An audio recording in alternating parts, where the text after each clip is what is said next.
बारिश हो और पकोड़े ना बने ऐसा तो मुमकिन ही नहीं है। आज आपके लिए लेकर आई हूँ एक ऐसे पकोड़े जो बाहर के पकोड़ों को भी पीछे छोड़ दें।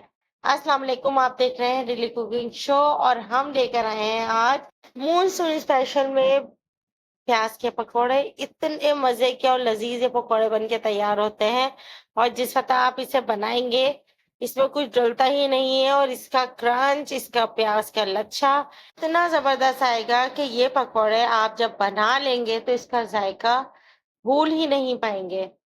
2 प्याज से और 2 कप बेसन से मैंने इतने ज्यादा पकोड़े बना के तैयार कर लिए थे।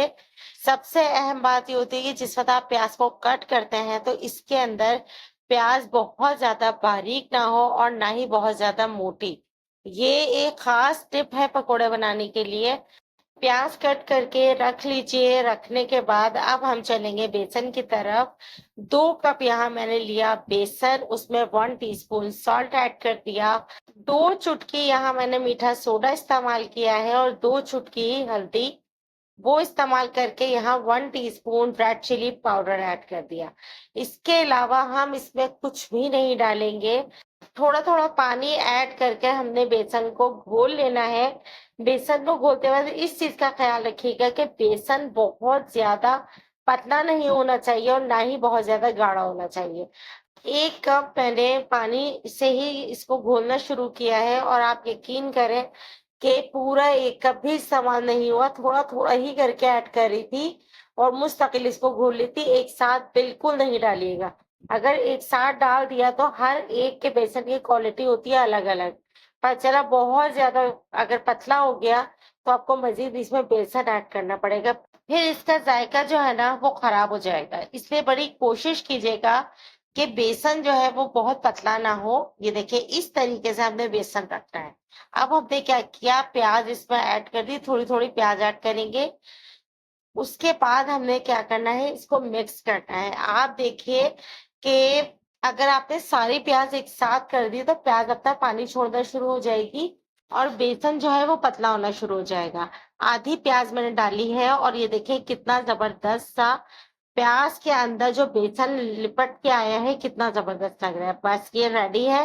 अब हमने नीचे जो थोड़ा बहुत बेसन है वो जब ये वाले प्याज खत्म हो जाएगी फिर हम मजीद इसमें प्याज ऐड कर देंगे। अब हमने क्या किया, ऑयल को गरम किया। ऑयल को गरम करने के बाद इसको खोल खोल कर प्याज को इसमें ऐड करना शुरू कर दिया। अगर इसी तरीके से आप बनाएंगी तो आपका क्रंच जो है पकोड़े का बहुत जबरदस्त आएगा और आपके पकोड़े इतने अच्छे बनेंगे ना, इसमें बहुत ज्यादा आपको बेसन फील होगा और बहुत ज्यादा लाइट वेट आपके पकोड़े बनके तैयार होंगे।